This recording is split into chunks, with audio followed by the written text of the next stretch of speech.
कौन कौन डील करता है म्यूचुअल फंड्स के अंदर? भाई म्यूचुअल फंड के अंदर तो बहुत सारे इदारे डील करते हैं, जैसे मैंने आपको मिसाल दी थी कि अलमिजान वाले करते हैं, यूबीएल फंड मैनेजर है। जी अस्सलाम वालेकुम, मैं हूं डॉक्टर उमैर। अगर आप चाहते हैं कि आप इन्वेस्टमेंट करें म्यूचुअल फंड्स के अंदर या ईटीएफ के अंदर, तो आज हम आपसे ये पूरी बात खुल के करेंगे और आपको इन दोनों के अंदर जो डिफरेंस है वो समझाने की कोशिश करेंगे। और आज फिर आपने आखिर में ये फैसला करना है कि आपको म्यूचुअल फंड्स में इन्वेस्टमेंट करनी चाहिए या फिर आपको ईटीएफ्स के अंदर इन्वेस्टमेंट करनी चाहिए। मोटी सी बात ये आपको समझाएं कि म्यूचुअल फंड्स का मतलब ये है कि बहुत सारे लोगों का पैसा वो बैंक को आपने दे दिया और बैंक को दे दिए इख्तियार कि आप जहां बेहतर समझें इसको लगाएं और हमें माहाना या सालाना हमें आमदनी दें, हमें मुनाफा दें। ये म्यूचुअल फंड्स हैं। कोई एक प्रॉपर्टी ख़रीदनी हो तो उसमें बहुत सारे लोग पैसे डाल के अगर वो ख़रीदें तो ये म्यूचुअल इन्वेस्टमेंट कहलाती है।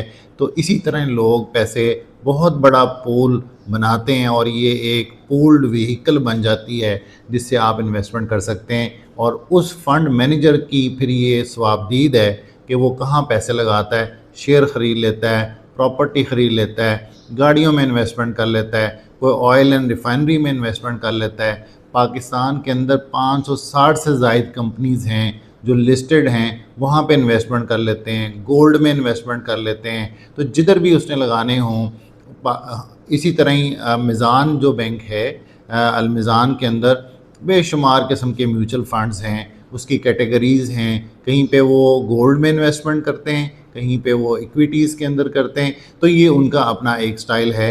हम आपको आज पूरा समझाएंगे कि आपको म्यूचुअल फंड्स के अंदर जाना चाहिए और कौन से म्यूचुअल फंड्स बेहतर हैं आपके लिए। दूसरा जो पोर्शन है वो है ईटीएफ्स के, एक्सचेंज ट्रेडेड फंड्स। बहुत सारे लोग कहते हैं कि हम सोच रहे हैं कि मेरे पास पैसे तो बड़े थोड़े हैं, तो 1 लाख रुपया मेरे पास है, बताइए मैं कहाँ लगाऊं, कौन से शेयर्स ऐसे हैं जो मैं ख़रीद लूँ। कुछ कहते हैं कि आप सिर्फ सीमेंट इंडस्ट्री के अंदर पैसे लगा दें, फिर कुछ कहते हैं आप इस तरह करें फार्मास्यूटिकल के अंदर पैसे लगा दें, कुछ कहते हैं आप बैंक्स के अंदर लगा दें। तो अब इसको हम बोलते हैं ईटीएफ, एक्सचेंज ट्रेडेड फंड्स। तो बहुत सारी इन्वेस्टमेंट कंपनीज़ हैं जो एक पोर्टफोलियो के अंदर आप जो सोच रहे हैं 4, 5, 6 कंपनियों में 1 लाख रुपए को तकसीम करके लगा देते हैं। उससे क्या होता है कि आपका जो रिस्क है लॉस होने का या नुकसान होने का जो अंदेशा है वो डिवाइड हो जाता है। इसलिए आपको कम से कम रिस्क का सामना करना पड़ता है और कम से कम आपको लॉस होता है। तो उसको बोलते हैं एक्सचेंज ट्रेडेड फंड्स। इसके आप यूनिट होल्डर बन जाते हैं और जब चाहें आप इसको बेच दें, जब चाहें आप इसको ख़रीद लें। इसकी भी पूरी डिटेल बताएंगे। दोनों में से एक आपने आज फाइनल ज़रूर कर लेना है कि कौन सा बेहतर है मेरे लिए। तो आइए आपको इसकी पूरी डिटेल बताते हैं। 2 ऑप्शंस हैं, एक है म्यूचुअल फंड्स और एक है ईटीएफ। दोनों में से कोई एक का आज इंतखाब करना है, ये बात फाइनल करनी है ताकि आप इन्वेस्टमेंट कर दें। तो म्यूचुअल फंड जो है ये होता है, सब करेंगे कैसे, स्टार्ट कैसे होगा ये तो बताएं। तो इसमें ये होगा कि submit an application to the AMC. AMC कहते हैं एसेट मैनेजमेंट कंपनी, जो कि म्यूचुअल फंड्स को डील कर रही होती है। जैसे कि कोई अलमिजान एसेट मैनेजमेंट कंपनी है, यूबीएल की कोई कंपनी है, एचबीएल है, बहुत सारे बैंक्स हैं, बहुत सारी कंपनीज हैं। अच्छा, इसी तरह आरफ हबीब वाले भी ये काम करते हैं। तो ये बहुत सारे लोग करते हैं। Units are allotted at the days नैव। ये नैव क्या होता है? नैव का मतलब है नेट एसेट वैल्यू। इसकी एक वैल्यू कैलकुलेट की जाती है और ये भी आपको भी बताते हैं कि वो क्या है। और फंड मैनेजर इसके ऊपर बैठा होता है। ईटीएफ के अंदर क्या होता है? Exchange traded fund. तो ये ओपन ब्रोकरेज अकाउंट, एक आपको काम कैसे स्टार्ट करना होता है कि आपने एक ब्रोकर ढूंढना है और उसके तहत आपने ईटीएफ्स परचेज करने हैं और जो आपको ईटीएफ मिलेगा उसको हम यूनिट कहते हैं और फिर ये स्टॉक एक्सचेंज के अंदर ट्रेड होता है। म्यूचुअल फंड ट्रेड नहीं होता, वो ट्रेडेड वो जो मैनेजर है ये उसके पास इख्तियार होता है कि वो उसको रखता है। और ETF generally follows a market index and can be traded any time during the market hours. तो ये तो आप किसी वक्त भी मार्केट के अंदर बेच दें, आप खरीद लें। तो ये ईटीएफ्स इस तरह से मूव करते हैं। अच्छा, अब इनमें मेथड्स का डिफरेंस होता है, इसको जरा समझ लें क्या है, फिर आपको आखिर में इसका कंक्लूड कर देंगे कि आपको करना फिर क्या चाहिए। तो म्यूचुअल फंड्स मैं कैसे ले सकता हूँ? तो कहते हैं कि आपने जब म्यूचुअल फंड्स लेने हैं वो आप किसी एसेट मैनेजमेंट कंपनी से परचेज कर, जबकि आप जो ईटीएफ्स होते हैं ये आपने स्टॉक एक्सचेंज के अंदर ट्रेड होते हैं और transactions are process at the funds net asset value. इनकी एक जो वैल्यू होती है, जैसे शेयर की एक वैल्यू होती है तो इनकी भी एक वैल्यू होती है, उसको बोलते हैं नेट एसेट वैल्यू। ये इसकी एक वेबसाइट है, वहां से ये आप इसको चेक कर सकते हो कि क्या है। अगर म्यूचुअल फंड के अंदर आपने डील करना है और म्यूचुअल फंड में आपने देखना है तो mutual funds association of Pakistan की एक वेबसाइट है, वहां से आप ये देख सकते हो और यहाँ इसकी सारे इंफॉर्मेशन दी हुई है। अगर आप डेली में चेक करना चाहते हो कि डेली की म्यूचुअल फंड्स की क्या परफॉर्मेंस जा रही है तो यहाँ से परफॉर्मेंस समरी आ जाती है, यहाँ से आप चेक कर सकते हो कि कैसे काम करता है। हर एक बैंक का, हर एक इन्वेस्टमेंट कंपनी का यहाँ पे जो म्यूचुअल फंड है नैव जो वैल्यू है वो दी होती है कि उसकी नैव वैल्यू क्या है, वो डेली अप एंड डाउन हो रही होती है। इसको स्टॉक एक्सचेंज के अंदर नहीं देखा जाता, म्यूचुअल फंड्स को इस mutual funds association of Pakistan की वेबसाइट पे आप यहाँ से कैलकुलेट कर सकते हो, देख सकते हो कि इसकी प्राइस क्या है। जैसे मैंने अभी आपको बताया कि transactions are process at the funds net asset value उसकी होती है, नैव वैल्यू होती है जिसमें आप इसको चेक कर सकते हो। तो जैसे मैंने आपको बताया कि ये म्यूचुअल फंड्स एसोसिएशन की एक वेबसाइट है, वहां पे इसकी वैल्यू दी होती है, डेली अप एंड डाउन हो रही होती है और अगर आपने ये खरीदना है या बेचना है तो उस हिसाब से ही आपके पैसे जो है वो कैलकुलेट किए जाएंगे। इसको यू कैन नॉट बाय और सेल ड्यूरिंग मार्केट आवर्स, ये मार्केट में नहीं इस तरह से बेचता। जब नैव आपने जब अपना कोई यूनिट बेचना हो तो आप उसी एसेट मैनेजमेंट कंपनी में जाते हैं और वहां जाके आप रिक्वेस्ट करते हैं कि जी मेरा ये यूनिट्स मेरे पास इतने हैं और मेरे यूनिट्स की आप प्राइस बताएं ताकि मैं इसको बेच सकूं। लेकिन ईटीएफ जो होता है ये शेयर्स की तरह होता है, जैसे शेयर्स को मार्केट में बेचा जाता है, खरीदा जाता है, तो ये उस तरह से काम करता है। और इस शेयर के अंदर मुख्तलिफ कंपनीज के पोर्टफोलियो, मिसाल के तौर पे जैसे अगर आपको इसकी मिसाल दें कि ए कंपनी है और उसने क्या किया, उसने कुछ शेयर जो है कुछ परसेंटेज सीमेंट इंडस्ट्री में इन्वेस्टमेंट की हुई है, कुछ पैसे उसने जो है वो फार्मास्यूटिकल में लगाए हुए हैं, कुछ उसने ऑटोमोबाइल में लगाए हुए हैं। तो वो डिफरेंट पोर्टफोलियोज जो सबसे बेस्ट होते हैं उसमें वो इन्वेस्टमेंट करते हैं और उन सब को एक मिला के हम कहते हैं ये एक्सचेंज ट्रेडेड फंड्स हैं। इसका एक यूनिट बन जाता है और उसकी प्राइस जो है वो मार्केट में अप एंड डाउन होती है और आवरली बेसिस पे हो रही होती है, लम्हा ब लम्हा उसकी प्राइस चेंज हो रही होती है। जब आप मार्केट में बेचना चाहें तो आप उसी वक्त जाके स्टॉक एक्सचेंज के अंदर बेच सकते हैं। ये स्टॉक एक्सचेंज के अंदर खरीदे जाते हैं और वहीं पे बेचे जाते हैं, लेकिन आप अपने ब्रोकर से ये सारी की सारी सर्विसेज ले सकते हैं। अच्छा, इसको अगर हमने देखना हो तो ये हम कहाँ देखेंगे, ये भी अभी आपको बताते हैं कि आप कैसे ये देख सकते हैं। देखें, ये है पाकिस्तान स्टॉक एक्सचेंज की वेबसाइट और ये इनकी सारी फहरिस्त है। एल्फला कंज्यूमर, HBL, टोटल ट्रेजरी, ये सारे एक्सचेंज ट्रेडेड फंड ETFs इसको बोलते हैं। अब ETF का क्या फायदा है कि ये एक शेयर है, मिसाल के तौर पे मिजान जो है वो उसकी प्राइस जो देखें आज डाउन हुई, जो रेड हो गए इनका मतलब इसकी प्राइस में कमी आई, चेंज आया। देखें लिखा हुआ है माइनस में इसका शेयर गया है, हल्की सी परसेंटेज में फर्क पड़ा है। ओवरऑल डिफरेंस जो है वो जैसे NIT पाकिस्तान है, नेशनल बैंक ऑफ पाकिस्तान है और महाना इस्लामिक है, ये 8-10 कंपनीज हैं जो ये डील करती हैं ETFs।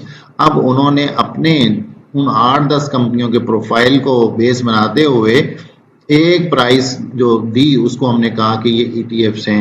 अगर आप इसकी डिटेल देखना चाहें कि अगर बिलफर्ज मैं UBL को देखना चाहता हूं, मैं UBL के बारे में ये देखूंगा कि ये UBL के अंदर क्या डिफरेंस है। देखें, ये UBL का ETF है, UBL की जो प्राइस है 39.69 इसकी प्राइस आ रही है, इतने में वो ओपन हुआ था और ये इसकी लोएस्ट प्राइस थी और ये इसकी हाईएस्ट प्राइस है।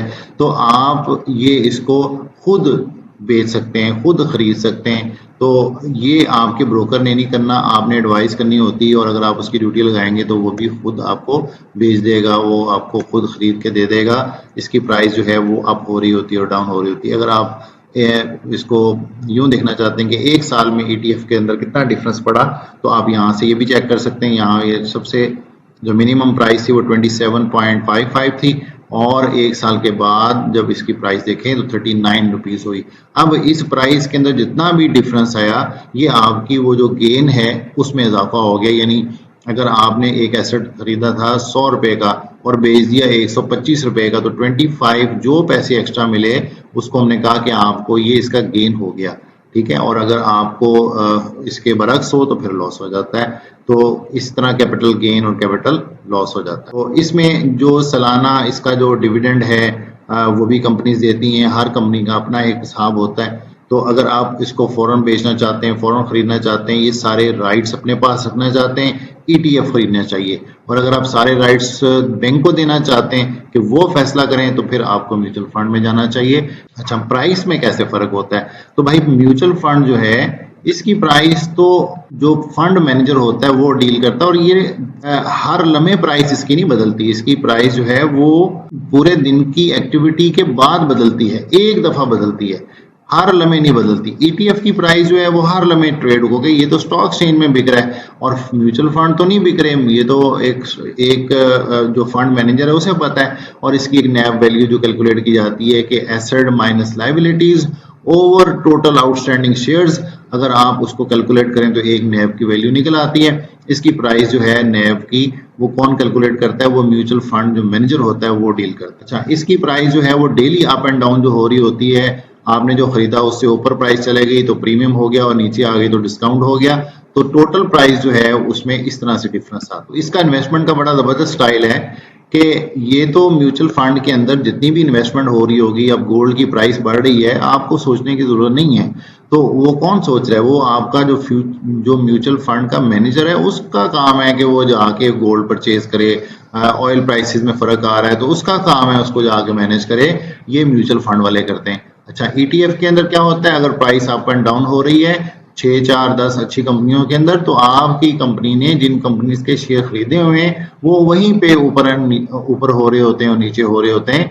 तो आपको बहुत ज्यादा परेशानी लेने की जरूरत नहीं है, क्योंकि प्राइसेस का ओवरऑल जो डिफरेंस है वो इम्पैक्ट आपको शिफ्ट किया जाता है। मसलन 100 लोगों ने पैसे लगाए हुए हैं और लॉस अगर 100 रुपया होगा, तो भाई 1 रुपया हर बंदे के हिस्से में लॉस आएगा ना, 100 रुपया तो नहीं आएगा। इसलिए परेशानी लेने की जरूरत नहीं है। ETF महफूज तरीन रास्ता है, म्यूचुअल फंड भी महफूज है, लेकिन दोनों में डिफरेंस ये है कि ETF शेयर्स की तरह काम करता है और स्टॉक एक्सचेंज में काम करता है। म्यूचुअल फंड जो है यूं समझें कि वो जो म्यूचुअल फंड मैनेजर है ये उसके पास है, ये स्टॉक एक्सचेंज के अंदर नहीं होता। और जिसने जो भी खरीदना है बेचना है ये म्यूचुअल फंड मैनेजर का काम है, आपका कोई काम नहीं। उसके अलावा अगर हम देखें कि इसकी मिनिमम इन्वेस्टमेंट फिर कितनी चाहिए होती है, तो भी म्यूचुअल फंड तो 500 रुपए से भी शुरू हो जाता है। 500 रुपए से लेके 5000 रुपए तक आप अकाउंट खोल लें और फिर आप हर महीने देते रहें, ऐसी भी ऑप्शन होती है। अच्छा, ETF जितने शेयर्स खरीदना चाहते हैं, जितने यूनिट्स परचेज करना चाहते हैं उस कंपनी के, खरीदते जाएं और इन्वेस्टमेंट करते जाएं। तो बड़ा सिंपल है, दोनों में आसान है, सिर्फ इनका जो स्टाइल है वो डिफरेंट है। और इसमें कुछ नहीं है ऐसा जो आप परेशानी लें, लेकिन ये रिस्की नहीं होता। ना म्यूचुअल फंड रिस्की है, ना ETF रिस्की है। अच्छा, इसकी लिक्विडिटी क्या होती है? यानी लिक्विडिटी का मतलब ये है कि क्या जो आपने पैसे लगाए हैं वो कितनी जल्दी रिकवर कर सकते हैं। मतलब म्यूचुअल फंड में इन्वेस्टमेंट की 10,000 रुपया, तो इसकी रिडीम थ्रू दी AMC, तो पैसे कौन वापस करेगा? भाई ये जो मैंने पैसे लगाए 10,000 रुपया, ये मुझे कौन वापस करेगा? उसको बोलते हैं कि आपके जो पैसे हैं वो एसेट मैनेजमेंट कंपनी जो है ये वापस करेगी। रिडीम का मतलब वापस करना। Liquidity depends on the funds redemption वापसी, ठीक है। Liquidity depends on funds redemption process. तो ये रिडेम्पशन प्रोसेस होता है जो फंड मैनेजर आपकी रिक्वेस्ट लेके तो वो आपके पैसे आपको वापस कर देता है। लेकिन कितने वापस करेगा?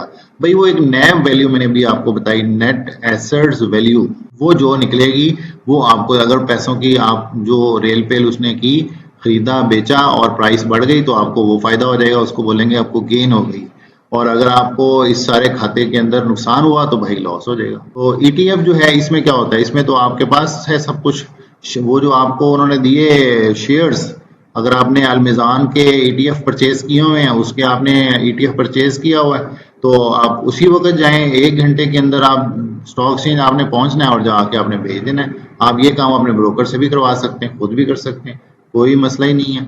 ये आपके पास बिल्कुल ऐसे जैसे कैश होता है, कोई मसला नहीं है। लेकिन कैश से 1000 दर्जे बेहतर चीज है। कॉस्ट कितनी आती है, खर्चा क्या होता है भाई? तो यूजुअली जो फंड्स, म्यूचुअल फंड्स होते हैं, इनकी मैनेजमेंट फीस होती है। अभी वो जो फंड मैनेजर है वो एक्टिवली इसके ऊपर इन्वेस्टमेंट कर रहा होता है। जब प्राइस बढ़ रही होती है गोल्ड के अंदर या ऑयल प्राइसेस के अंदर या किसी भी शेयर के अंदर, अगर इक्विटी के अंदर इन्होंने इन्वेस्टमेंट की हुई है तो एक्टिव मैनेजमेंट करनी पड़ती है, इसलिए इसकी थोड़ी फीस ज्यादा होती है। तो ये एक्टिव स्टाइल ऑफ इन्वेस्टमेंट है, जबकि ETF जो होता है ये थोड़ा सा खर्चा इसका कम होता है क्योंकि ये पैसिव होता है। आपका जो लॉस है वो आगे भी 10 कंपनियों का जो प्रॉफिट और लॉस है वो आप में डिवाइड होना है, इसलिए थोड़ा सा डिफरेंस होता है। तो ETF जो है इसमें बहुत बड़ा लॉस भी बहुत छोटा सा नजर आता है, और म्यूचुअल फंड के अंदर ये स्टाइल थोड़ा सा डिफरेंट है। म्यूचुअल में थोड़ी सी एक्टिव मैनेजमेंट है, ETF के अंदर थोड़ी सी पैसिव मैनेजमेंट होती है। अब ये है कि नेशनल बैंक है, MCB इन्वेस्टमेंट है, बहुत सारे बैंक्स हैं। इसी तरह ETF जो है वो भी UBL Pakistan enterprises exchange traded funds हैं, नेशनल बैंक वाले करते हैं और मिजान बैंक वाले करते हैं। और भी एग्जांपल्स हैं जो मैंने आपको पाकिस्तान स्टॉक एक्सचेंज से दिखाई है। ETF हो या आप म्यूचुअल फंड्स हो, दोनों की बातें मैंने आपको बताई। अब ये डिसीजन आपने करना है कि आपके लिए कौन सा बैंक, कौन सी चीज अच्छी है। ये फाइनल डिसीजन है, आज आपने फैसला करना है कौन सा बेहतर है। मिसाल के तौर पे अगर हम ये कहें जनाब प्रोफेशनल, अगर आप चाहते हैं कि एक्टिवली मैनेज किया जाए आपके फंड्स को, तो भाई उसके लिए है म्यूचुअल फंड। आप म्यूचुअल फंड में इन्वेस्टमेंट कर दें। अगर आप कहते हैं कि नहीं खर्चा ज्यादा हो जाएगा, फीस थोड़ी होनी चाहिए, तो भाई आप ETF में इन्वेस्टमेंट कर दो। अगर आप कहते हैं easy investment without broker, broker जो है वो दरम्यान में ना आए, तो आपका फंड मैनेजर बैठा है तो म्यूचुअल फंड में इन्वेस्टमेंट कर दो। अगर आप चाहते हैं कि इंट्राडे सेलिंग एंड बाइंग हो, आप हर दिन में पूरे दिन में खरीदें भी और बेचें भी, तो ETF में इन्वेस्टमेंट कर दो। अगर आप कहते हैं कि लॉन्ग टर्म पैसिव इन्वेस्टमेंट हो, अगर आप लॉन्ग टर्म इन्वेस्टमेंट करना चाहते हैं और नुकसान भी ज्यादा ना हो, तो फिर पैसिव इन्वेस्टमेंट कहते हैं, इसको ETF में इन्वेस्ट कर दो। रेगुलर सेविंग चाहते हैं, हमेशा आप चाहते हैं कि भाई मेरे पैसे महफूज रहें, तो म्यूचुअल फंड में इन्वेस्टमेंट कर दें। लाखों करोड़ों रुपया लोगों ने इसमें से कमाया है। म्यूचुअल फंड बहुत बड़ा एक सिस्टम है। तो दोनों में से आपको क्या सूट करता है, ये आप हमें कमेंट में जरूर बताएं कि आपके म्यूचुअल फंड में इन्वेस्टमेंट करनी चाहिए या ETF के अंदर चाहिए। दोनों ही बेहतर हैं, लेकिन आपने फैसला करना है। हम सिर्फ आपको मशवरा दे सकते हैं। आप अपना मुकद्दर बनाना चाहते हैं, अपनी किस्मत बदलना चाहते हैं, this is up to you. आज के लिए इतना ही, रखिए अपना ख्याल। अल्लाह हाफिज।